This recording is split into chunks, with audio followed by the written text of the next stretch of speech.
એક આ લીલું ટી શર્ટ લઈ લઉં, એક આ લાલ ટી શર્ટ લઈ લઉં, એક આ બ્લુ ટી શર્ટ હોતે લઈ લઉં, આ કાળો શર્ટ લઈ લઉં.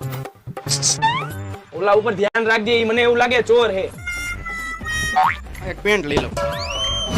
હાલો ભાઈ, એટલી વસ્તુ લીધી છે. આ કેટલાની છે?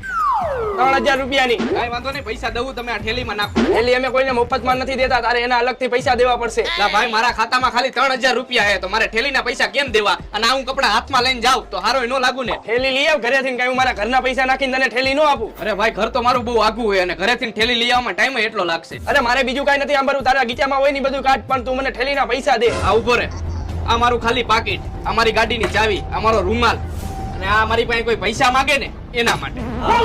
અરે ભાઈ, નથી જોતા થેલીના પૈસા. સમજી ગયો, પણ તું બહુ મોડો સમજો. થેલીના તો શું, પણ હવે આ કપડાના પૈસા નથી દેવા. ફટાફટ કર પેક.